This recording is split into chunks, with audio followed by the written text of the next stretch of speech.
एक बार की बात है कि एक राजा था जिसके एक 3 साल का बेटा था। एक बार उसको एक दुश्मन राजा से लड़ने के लिए बाहर जाना पड़ा, पर जब वह 2 साल बाद अपनी जीत हासिल करके राजा और उसकी सभी सेना उसके जहाज से वापस लौट रहे थे तो अचानक बहुत जोर का तूफान आ गया और उसके जहाज के सारे लोग करीब करीब डूबने वाले हो गए। तब राजा यह सब देखकर डर गया और उसने कसम खाई कि वह समुद्र की देवी को उस नर जीव की बलि चढ़ाएगा जो उसकी राजधानी पहुँचने पर उससे सबसे पहले मिलने आएगा। उसकी इस कसम खाने के बाद राजा के सारे लोग सही सलामत किनारे पहुंच गए, लेकिन राजा का 5 साल का बेटा जिसने अपने पिता को 2 साल से नहीं देखा था और जो अपने पिता की जीत की खुशी में छूटी हुई तोपों की तेज आवाज सुनकर बहुत खुश था, अपने नौकरों से आंख बचाकर चुपचाप खिसक गया और समुद्र के किनारे की तरफ भाग गया। और जब राजा ने धरती पर कदम रखा तो वही पहला नरजीव था जो खुशी से रोता हुआ राजा से जाकर लिपट गया। राजा उसको देखकर खुश तो बहुत हुआ, पर साथ में समुद्र की रानी को बलि चढ़ाने की बात सोचकर रो पड़ा। राजा ने सोचा कि राजकुमार तो केवल बच्चा ही था, इसलिए वह दूसरे किसी आदमी की बलि चढ़ा देगा। पर उसके बाद जो कुछ हुआ वह सभी को डरा कर रख दिया और अब कोई भी समुद्र की यात्रा सुरक्षित रूप से नहीं कर सका। अब राजा की जनता में कानाफूसी होने लगी। उनका कहना था कि क्योंकि राजा ने समुद्र की रानी से जो अपनी कसम ली थी उसे नहीं निभाया, इसीलिए ऐसा हो रहा था। राजा और रानी भी अपने राजकुमार को अब अकेला नहीं छोड़ते थे, उसके साथ बहुत सारे लोग लगे रहते थे।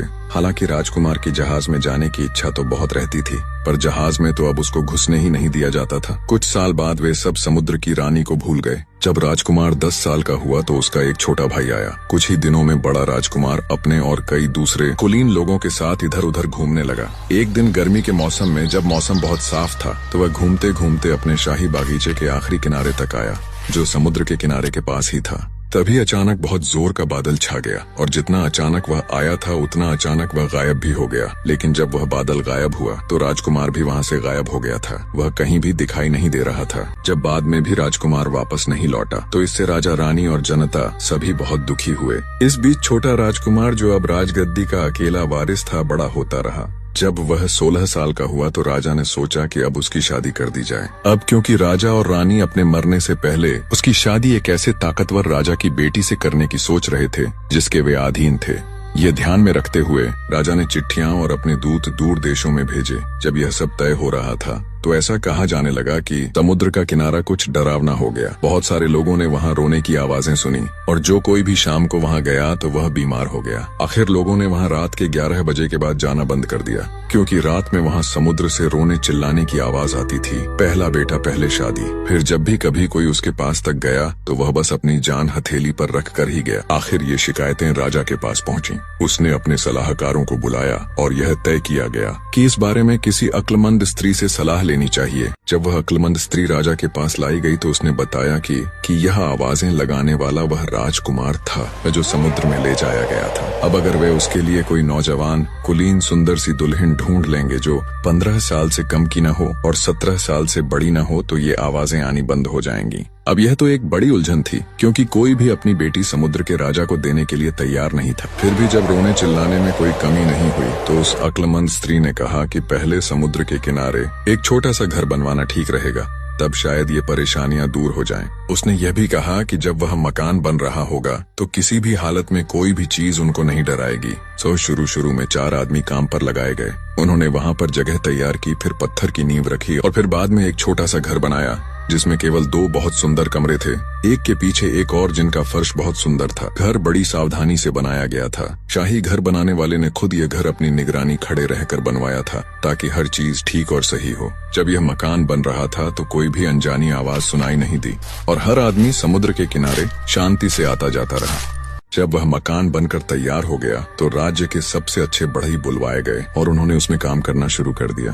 फिर पेंट करने वाले आए और कुछ और कलाकारी करने वाले आए। आखिर में उसको सजाया गया क्योंकि जब भी कभी एक दिन के लिए भी काम रोका गया तो फिर से आवाजें आनी शुरू हो गईं। दोनों कमरे बहुत अच्छी तरह से सजाए गए। बैठने वाले कमरे में एक बहुत बड़ा शीशा लगवाया गया। उस अक्लमंद स्त्री के कहने के अनुसार उसको इस तरीके से लगवाया गया कि सोने वाले कमरे में अगर कोई लेटा हो तो वहाँ के बिस्तर से चाहे वह दीवार की तरफ ही मुंह करके ही क्यों न लेटा हो, उसको बैठने वाले कमरे में आने वाला आदमी उसकी देहरी पर से ही नजर आ जाएगा क्योंकि दोनों कमरों के बीच का दरवाजा हमेशा ही खुला रहने वाला था। जब सब कुछ तैयार हो गया तो उस मकान को शाही तरीके से सजा दिया गया तो पहला बेटा पहले शादी की आवाजें समुद्र के किनारे से फिर से सुनाई देने लगी। हालांकि किसी की इच्छा नहीं थी पर फिर भी यही ठीक समझा गया कि उस अक्लमंद स्त्री की सलाह मानी जाए।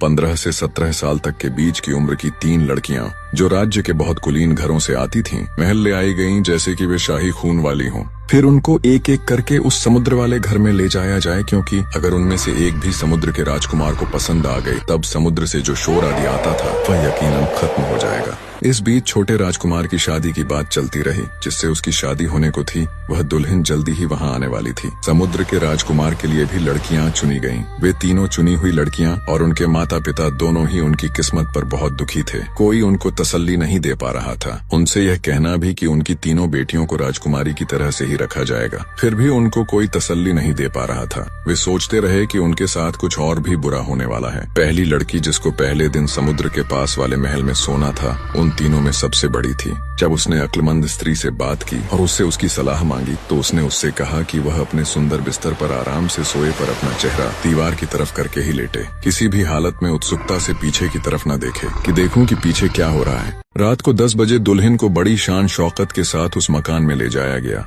दरबार के सभी लोग और उसके रिश्तेदारों ने उसको रो रो कर विदा किया। रात को 11 बजे उन्होंने घर का ताला लगाया, चाबी अपने साथ ली और उसे वहां अकेली छोड़कर अपने किले की तरफ चले गए। वह अक्लमंद स्त्री भी वहीं थी। उसने सबको तसल्ली दी कि अगर लड़की नहीं बोली और उसने पीछे मुड़कर नहीं देखा, तो वह सुबह को ताजा और खुश खुश बाहर आएगी। बेचारी लड़की ने अपनी रात की प्रार्थना कही और फिर रोती रही जब तक कि उसको नींद नहीं आने लगी। रात को 12 बजे घर के बाहर का दरवाजा अचानक खुला और फिर बैठक का दरवाजा खुला। वह लड़की चौंक गई और डर गई जब उसने दीवार पर लगे शीशे में देखा। लंबा तंदुरुस्त नौजवान अंदर घुसा। उसके कपड़ों से फर्श पर पानी टपक रहा था। वो ऐसे कांप रहा था जैसे सर्दी से ठिठुर रहा हो। उसके मुंह से आवाज निकल रही थी, ऊह ऊह। फिर वह बिस्तर के पीछे चला गया और वहां एक बहुत सुंदर और बहुत ही बड़ा सेब रख दिया। उसने कपड़े में लिपटी हुई एक बोतल भी टांग दी। फिर वह बिस्तर के पास आया, सोई हुई लड़की के ऊपर झुका, उसकी तरफ देखा, फिर इधर उधर कुछ कदम चला, ऊह ऊह करते हुए अपने गीले कपड़ों से पानी झटका। उसने जल्दी जल्दी अपने कपड़े उतारे और बिस्तर की तरफ आकर बिस्तर पर लेट गया और सो गया। लड़की खुश थी क्योंकि वह सोच रही थी कि अब वह सो गया है। वह उस समय अक्लमंद स्त्री की चेतावनी भी भूल गई कि किसी भी हालत में उसको पलट कर नहीं देखना चाहिए। उसकी उत्सुकता उसके ऊपर हावी हो गई और उसने सोचा कि वह पीछे मुड़कर यह देख लेती है कि वह सचमुच का आदमी है या नहीं। उसने बहुत धीरे से करवट बदली ताकि वह कहीं उठ न जाए, पर जैसे ही वह उस नौजवान को ठीक से देखने के लिए अपने बिस्तर पर चुपचाप से बैठी कि तभी उसने उसका दायां हाथ पकड़ लिया और उसे काट कर बिस्तर के नीचे फेंक दिया। वह फिर तुरंत ही लेट गया और सो भी गया। जैसे ही सुबह दिन निकला, उस नौजवान ने बिना बिस्तर की तरफ देखे अपने कपड़े पहने खिड़की में से बोतल और सेब उठाया और अपने पीछे दरवाजा बंद करके जल्दी से वहां से चला गया। ये केवल सोचा ही जा सकता है कि वह बेचारी लड़की किस हाल से गुजर रही होगी। सुबह को जब उसकी दोस्त और रिश्तेदार उसको लेने के लिए वहां आए, तो वहां उन्होंने उसको रोते हुए पाया और देखा कि उसका एक हाथ गायब था। उसको किले में लाया गया और अक्लमंद स्त्री को बुलवाया गया। उसने आते ही कहा कि अगर लड़की ने उत्सुकता से मुड़कर न देखा होता तो यह सब नहीं हुआ होता और उसका हाथ भी न काटा गया होता। सब लोग उसके साथ वैसा ही बर्ताव कर रहे थे जैसे कि वह कोई राजकुमारी हो, पर वह तो अब उस छोटे घर के पास भी नहीं जा सकती थी। बाकी बची दोनों लड़कियां ये घटना देखकर बहुत परेशान थीं। उनको लगा कि अब तो बस उनको मौत ही आने वाली है। उस अक्लमंद स्त्री ने उनको बहुत तसल्ली दी, हालांकि वह जानती थी कि कैसे उनको तसल्ली देनी थी। सो दूसरी वाली ने वायदा किया कि वह किसी भी हालत में पीछे मुड़कर नहीं देखेगी। फिर भी उसके साथ भी वही हुआ जो पहली लड़की के साथ हुआ था। राजकुमार पानी टपकाते कपड़े पहनकर रात को 12 बजे घर में आया। अपने आप को झटका जिससे सारे फर्श पर पानी बिखर गया। ऊह ऊह करते हुए इधर उधर चला। खिड़की में सेब और कपड़े में लिपटी बोतल रखी। जल्दी से अपने कपड़े उतारे, बिस्तर में लेटा और तुरंत ही सो गया। यह दूसरी लड़की भी अपनी उत्सुकता नहीं रोक पाई। सो इसने भी बहुत धीरे से उठकर अपने साथी की तरफ देखा तो उसने उसका भी दायां हाथ पकड़कर काट दिया और बिस्तर के नीचे फेंक दिया। वह फिर लेट गया और सो गया। अगले दिन सुबह को उस लड़की के दोस्त और रिश्तेदार उसको लेने के लिए वहां आए तो उन्होंने भी उसको बिना दाएं हाथ के रोता हुआ पाया। उसको भी किले में ले जाया गया, जहां उसका भी पहली लड़की की तरह बहुत ही मामूली स्वागत हुआ। अक्लमंद स्त्री ने कहा कि इस लड़की ने भी जरूर ही मुड़कर देखा होगा। हालांकि पहले तो उसने इस बात को मना ही कर दिया था कि उसने ऐसा नहीं किया था।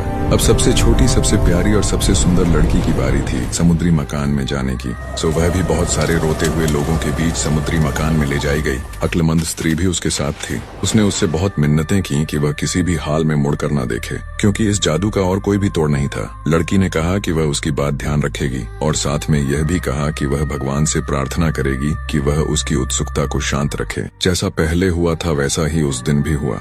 जैसे ही रात के 12 बजे राजकुमार आया, जिसके कपड़ों से पानी टपक रहा था, अपने को हिला डुला कर ऊह ऊह की आवाज के साथ उसने पानी झटका और सेब कपड़े में लिपटी बोतल खिड़की में रखी। फिर वह सोने के कमरे में गया, कुछ देर इधर उधर घूमा, अपने कपड़े उतारे और पलंग पर सो गया। वह लड़की बेचारी डर के मारे आधी मरी सी हो रही थी। वह भगवान से प्रार्थना करती रही कि वह उसकी उत्सुकता को शांत रखे। आखिर प्रार्थना करते करते वह पता नहीं कब सो गई। उसकी आंख तब तक नहीं खुली जब तक कि राजकुमार ने उठकर कपड़े नहीं पहन लिए। वह फिर बिस्तर तक आया, उसने नीचा मुंह करके देखा, फिर कमरे के दरवाजे से एक बार फिर पीछे देखा, अपना सेब और बोतल उठाई और कमरे से बाहर चला गया। सुबह को सारा दरबार, लड़की के दोस्त और रिश्तेदार और अक्लमंद स्त्री सब उसे किले ले जाने के लिए आए, तो वह उनसे मिलकर खुशी से रो पड़ी। उसको वैसी ही खुशी से किले में ले जाया गया जैसे वह कुछ जीत कर आई हो। राजा रानी ने उसको गले लगाया और उसको वही इज्जत दी जो वे लोग उस राजकुमारी को देते, जो कुछ ही दिन में छोटे राजकुमार से शादी के लिए आने वाली थी। अब उस लड़की को हर रात अपने उसी समुद्री मकान में सोना होता था।